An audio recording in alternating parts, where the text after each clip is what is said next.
இது குடும்ப சண்டையோ உட்கட்சி சண்டையோ இல்லை. ஒரு மாநிலத்தில் அந்த மாநிலத்தினுடைய தாய்மொழி கற்பிக்கப்படாதா முடி திருத்துவது கனடாவில் அது தொழிலாக கலையாக இருக்கிறது. இந்தியாவில் அது ஜாதியாக இருக்கிறது.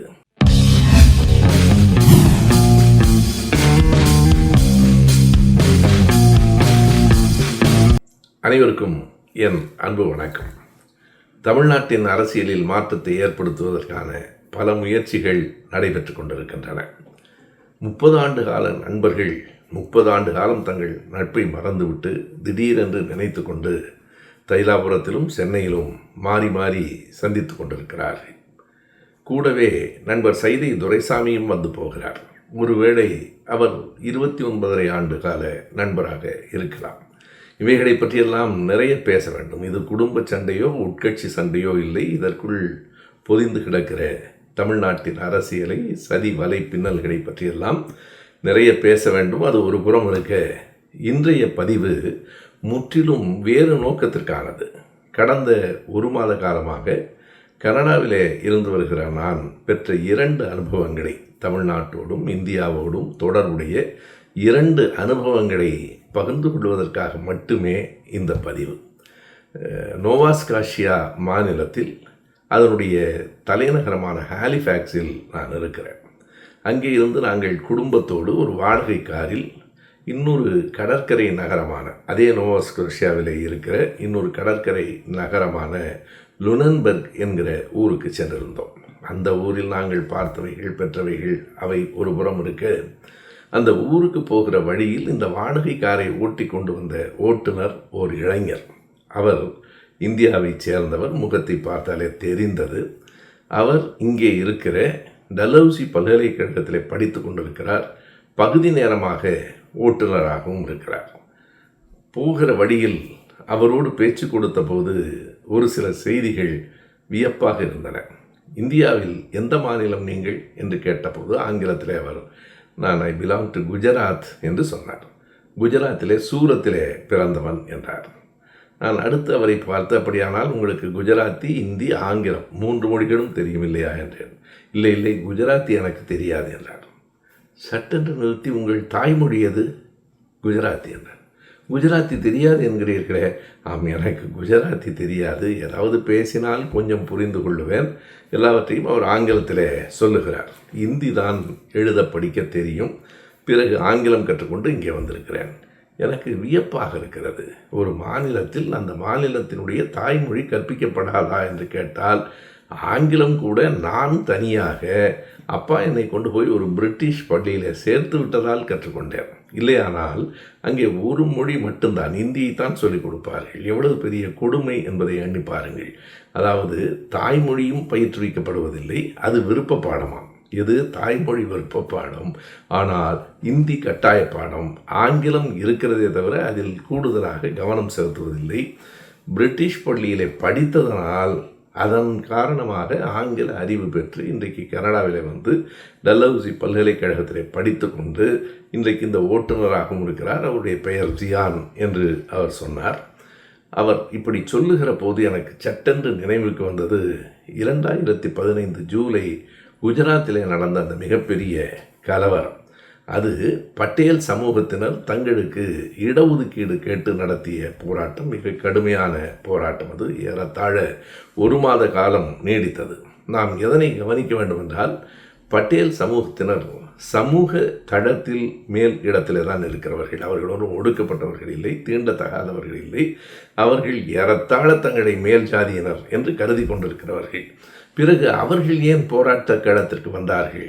இதனை இந்த போராட்டம் தொடங்குவதற்கு 3 ஆண்டுகளுக்கு முன்பே மறைந்து போன, பத்மஸ்ரீ விருது பெற்ற, சாகித்ய அகாதமி விருது பெற்ற எழுத்தாளர் போலோபாய் பட்டேல் மிக தெளிவாக சொல்லியிருக்கிறார். நான் குஜராத்திலே பட்டேல் சமூகத்திலே பிறந்தவன்.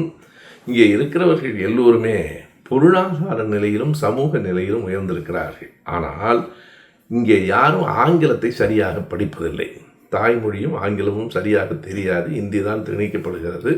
எனவே ஒரு காலத்தில் பட்டேல் சமூகத்தினர் தங்களுக்கான இடஒதுக்கீடு கேட்டும் தங்களுக்கான பதவி உயர்வுகள் கேட்டும் போராடுகிற நிலை வரக்கூடும் என்று போலபாய் பட்டேல் 3 ஆண்டுகளுக்கு முன்னால் சொன்னது அப்படியே 2015 நடந்தது. எனவே எத்தனை தூரம் பொருளாதார வசதி இருந்தாலும் கூட ஆங்கில அறிவு இல்லாத காரணத்தால் அந்த சமூகத்தினர் வேலை வாய்ப்புகள் இல்லை, வெளிநாடுகளுக்கு போக முடியவில்லை, பின்தங்கி இருக்கிறார்கள். இன்றைக்கு நாம் அறிவோம், இந்தியாவிலேயே வெளிநாடுகளில் கூடுதலாக பணியாற்றுகிற, சிறப்பாக பணியாற்றுகிற, வெளிநாட்டினரே பாராட்டுகிற அளவுக்கு பணியாற்றுகிறவர்கள் யார் என்றால் இந்தியாவில் முதல் இடத்தில் தமிழ்நாடும் அடுத்த இடத்தில் கர்நாடகமும் தான் இருக்கிறது. இங்கே மற்றவர்கள் இருக்கிறார்கள், குஜராத்தை சார்ந்தவர்கள், ஆந்திராவை சார்ந்தவர்கள், பஞ்சாபியர்கள் இருக்கிறார்கள் என்றாலும் இந்த தகவல் தொழில்நுட்ப துறையில் தமிழ்நாடும் கர்நாடகமும் தான் முதல் இடத்தில் இருக்கிறது. அதற்கு அடிப்படை காரணம் தகவல் தொழில்நுட்பத்தை நாம் கற்றிருக்கிறோம், நம்முடைய பிள்ளைகள் கற்றிருக்கிறார்கள் என்பதை தாண்டி அவர்கள் ஆங்கில மொழியிலும் பயிற்சி பெற்றவர்களாக இருக்கிறார்கள். எனவே எந்த மொழிக் கொள்கை சரியானது? நடைமுறையில் நான் பார்த்த அந்த நிகழ்விலிருந்து தாய்மொழியும் தொடர்புக்கு, உலக தொடர்புக்கு ஆங்கிலமும் என்று பேரறிஞர் அண்ணா அவர்கள் கொண்டு வந்த அந்த இருமொழி கொள்கை தான் இன்றைக்கும் தமிழ்நாட்டை வாழ வைத்து கொண்டிருக்கிறது, தமிழ்நாட்டை உலகத்திற்கு கொண்டு போய் சேர்த்திருக்கிறது. அதை தவறவிட்ட பிள்ளைகள் எப்படி இருக்கிறார்கள் என்பதை அந்த குஜராத்தை சார்ந்த ஜியான் சொல்லுகிற போது எனக்கு புரிந்தது. பிறகு நாங்கள் லுனன்பர்க் போனதற்கு பின்னால் அங்கே சப்வே என்று ஒரு உணவகம், அந்த உணவகத்தில் உணவு பரிமாறிய ஒரு பெண்ணின் முகமும் இந்திய முகம்தான் என்பது தெரிந்தது. பேச்சு கொடுத்து ஒரு சாயலில் நீங்கள் கேரளாவிலிருந்து வந்திருக்கிறீர்களா என்று கேட்டோம். இல்லை, பஞ்சாபிலிருந்து என்று அந்த பெண்மணி சொன்னார். அதற்கு பிறகு அவரிடமும் இதே கேள்வியை கேட்க தோன்றிற்று. நீங்கள் பஞ்சாபி, இந்தி மொழி எல்லாவற்றிலும் தேர்ச்சி பெற்றிருப்பீர்கள் இல்லையா, ஆங்கிலம் தவிர என்றபோது, பஞ்சாபி மொழியில் தேர்ச்சி பெறாமல் எப்படி, அது எங்கள் தாய்மொழி ஆயிற்றே என்று எப்படி தமிழனுக்கு அந்த தாய்மொழி உணர்வு உண்டோ அதை போல அந்த பஞ்சாபி பெண்ணின் குரலில் பேசுகிற பாணியிலேயே அந்த தாய்மொழி பற்றுதல் தெரிந்தது. எங்களுக்கு பஞ்சாபி நன்றாக தெரியும், இந்தி ஓரளவு தெரியும், ஆங்கிலத்தை கற்றுக்கொண்டிருக்கிறோம் என்று. எனவே தாய்மொழியிலும் ஆங்கிலத்திலும் வல்லவர்கள்தான் இன்றைக்கு உலகத்தில் நிலை பெறுகிறார்கள் என்பதை நம்மால் பார்க்க முடிந்தது. இது ஒரு அனுபவம். இந்த அனுபவத்தை நாம் ஏன் திரும்ப திரும்ப சொல்ல வேண்டி இருக்கிறது என்றால், இருமொழி கொள்கை என்பது எவ்வளவு சிறந்தது, எவ்வளவு சரியானது, எவ்வளவு தேவையானது என்பதை உணர்த்துவதற்காகவே இந்த செய்திகளை நாம் பரிமாறிக்கொள்ள வேண்டி இருக்கிறது. இது ஒரு பக்கம். இந்த நிகழ்வு நடந்தது, நாங்கள் லுனன்பர்க் ஊருக்கு போனது 10 நாட்களுக்கு முன்னால். இப்போது நேற்றைக்கு இன்னொரு அனுபவம் கிடைத்தது.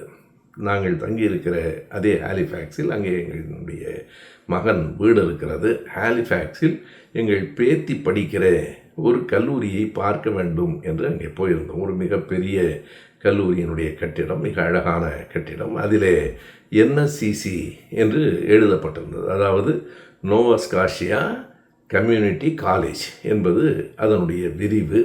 அது எங்கள் பேத்தி படிக்கிற படிப்பு என்பது சமையல் தொடர்பானது, கேட்டரிங் தொடர்பானது. அந்த கல்லூரியை சுற்றி பார்த்து கொண்டிருக்கிற போது அங்கேயே இன்னொரு பகுதி இருக்கிறது, அதில் இன்னொரு விதமான படிப்பு இருக்கிறது என்று சொன்னார்கள். இன்னொரு விதமான படிப்பு என்ன படிப்பு என்றால், முடி திருத்துவதற்கான படிப்பு. கேட்டபோது எனக்கு முதலில் வியப்பாக இருந்தது. முடி திருத்துவதற்கு? ஆம், அது 3 மாதம், 6 மாதம், 2 வருடம் என்று பல்வேறு விதமான பிரிவுகளாக பிரிக்கப்பட்டு 3 months கோர்ஸ் என்கிறார்கள், ஒன்று 2 years கோர்ஸ் என்கிறார்கள். என்ன பாடம் இருக்கிறது? அதாவது cutting, designing and styling the hair என்றே இருக்கிறது அந்த பாடத்திட்டம். முடி வெட்டுவது, முடியை வடிவமைப்பது, முடியை அழகுபடுத்துவது, முடி திருத்தம் தான். நாம் முடி வெட்டுகிற கடை என்கிறோம், இல்லை, முடி திருத்துகிற நிலையம்தான் அது. எனவே cutting, designing and styling the hair என்பது ஒன்று இருக்கிறது. பிறகு சலூன் ஆப்ரேஷன்ஸ் அண்ட் அட்மினிஸ்ட்ரேஷன்ஸ் என்று இன்னொரு பகுதி இருக்கிறது. எனவே இவைகளையெல்லாம் வைத்து பார்க்கிற போது முடி திருத்துவதை ஒரு பாடமாக அங்கே சொல்லிக் கொடுக்கிறார்கள். அது ஒரு பாடம் தான், அது ஒரு கலை, அது ஒரு தொழில். என்ன பெரிய வேறுபாடு பாருங்கள். முடி திருத்துவது கனடாவில் அது தொழிலாக, கலையாக இருக்கிறது. இந்தியாவில் அது ஜாதியாக இருக்கிறது. முடி வெட்டுகிறவன் ஒரு ஜாதி, செருப்பு தைக்கிறவன் ஒரு ஜாதி. இந்த ஜாதிக்காரன் மட்டும்தான் அதை செய்ய வேண்டும். அந்த வேலையை செய்கிறவன் இழிவானவன். ஒரு தொழிலுக்கும் சாதிக்கும் முடிச்சு போட்டு அதன் மூலமாக உயர்வு தாழ்வு கற்பிக்கப்பட்டு முடி திருத்துகிறவனை வீட்டிற்குள் விடக்கூடாது, செருப்பு தைக்கிறவனை விடக்கூடாது. செருப்பு இல்லாமல் முடி திருத்தாமல் நம்மால் இந்த சமூகத்தில் வாழ முடியுமா? இங்கே யார் வேண்டுமானாலும் முடி திருத்த கற்றுக்கொள்ளலாம். அது ஒரு பொறியாளரின் பிள்ளையாக இருக்கலாம், பேராசிரியரின் மருத்துவரின் பிள்ளையாக இருக்கலாம், பணக்காரனின் பிள்ளையாக இருக்கலாம். முடி திருத்துவது என்பது ஒரு படிப்பு. சமையல் ஒரு படிப்பு, பொறியியல் ஒரு படிப்பு, மருத்துவம் ஒரு படிப்பு. மருத்துவம் ஒரு படிப்பு என்றால் முடி திருத்துவது இன்னொரு விதமான படிப்பு என்றுதான் இன்றைக்கு மேலை நாடுகளில் இருக்கிறது. அதனால் அந்த நாடுகள் முன்னேறுகின்றன. ஒவ்வொரு தொழிலையும் சாதியோடு சேர்த்து வைத்து அதில் ஏற்றத்தாழ்வு கற்பித்து, ஆனால் அது இப்போது இந்தியாவிலும் கூட எப்படி உடைந்து கொண்டிருக்கிறது என்பதை நாம் பார்க்க வேண்டும். இன்றைக்கு பியூட்டி பார்லர், அங்கே என்ன நடக்கிறது? பியூட்டி பார்லர் என்று பெயர் வைத்து கொண்டால் அதனுடைய நிகழ்வு என்ன என்று மாறி போய்விடுமா? அதே போல் முன்பெல்லாம் செருப்பு தைக்கிறவனை, செருப்பு விற்கிறவனை குறைவாக பார்த்த சமூகத்தில் இன்றைக்கு பேட்டா ஷூ மார்ட் என்றால் அதற்கு அவ்வளவு பெரிய கட்டிடம். அங்கேயும் செருப்பு தான் விற்கப்படுகிறது, செருப்பு தான் தைக்கப்படுகிறது. அதே போல் சலவை தொழிலாளியை இழிவாக பார்த்த சமூகம் இன்றைக்கு பவர் லாண்ட்ரியை கொண்டாடுகிறது. எனவே பெயர்கள் மாறிக்கொண்டிருக்கின்றன. சமூகம் மாற வேண்டும், சமூகத்தை மாற்ற வேண்டும். இந்த சாதிக்கும் தொழிலுக்கும் இடையிலான உறவை உடைத்தெறிய வேண்டும் என்கிற எண்ணத்தை அந்த பகுதி நேர படிப்பு நமக்கு உணர்த்திற்று. இந்த 2 அனுபவங்களையும் பகிர்ந்து கொள்ள வேண்டும் என்று தோன்றியது. காரணம், இது வெறும் கனடாவுக்கும் அமெரிக்காவிற்கும் மேலை நாடுகளுக்கு மட்டும் சொந்தமானதில்லை, இந்தியாவுக்கும் புரிந்து கொள்வதற்கான செய்திகள் இதில் இருக்கின்றன என்பதால் இந்த செய்திகளை உங்களோடு பகிர்ந்து கொண்டேன். நன்றி, வணக்கம்.